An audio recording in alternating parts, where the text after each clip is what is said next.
منوره الدنيا وقلبت الدنيا امبارح. ربنا يخليك. ميرسي. تحبي الاسود اكتر من اي حاجه؟ طبعا الاسود ده بيقولوا اللي هو الماستر اوف كولرز يعني. طبعا.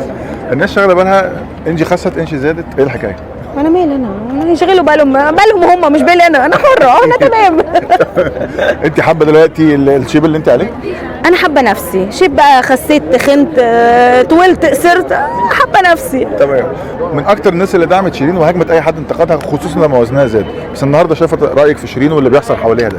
بص، انا مش دعوه باللي بيحصل فيها انا او بيحصل حواليها. انا بالنسبه لي انا نفسي شيرين ترجع لنا بقوتها، لان شيرين اسم كبير، اسم تقيل في مصر والوطن العربي، فهي لازم ترجع بصحتها. انا ده اللي يفرق معايا، ما يفرقش معايا بقى اي حاجه تانية، مش دعوه يعني، سيبوها في حالها دي، فاهم، براحتها، بس هي ترجع شيرين بقوتها بس.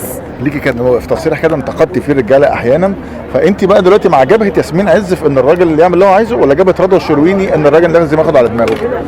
ولا ده ولا ده، في ايه يا جماعه؟ هي مش حرب على فكره، احنا بنكمل بعض، نهدى على بعض كده، مش حرب والله العظيم. ولا الناس كلها بقت يا كده يا كده، عادي، حياه لذيذه وظريفه يعني. تمام. انت بتجهزي جديد بقى الفتره اللي جايه ان شاء الله؟ يعني حاجه سينما وحاجه تلفزيون ان شاء الله، بس مش هقول طبعا برضه. تمام. اشكرك جدا ونورتينا اهو.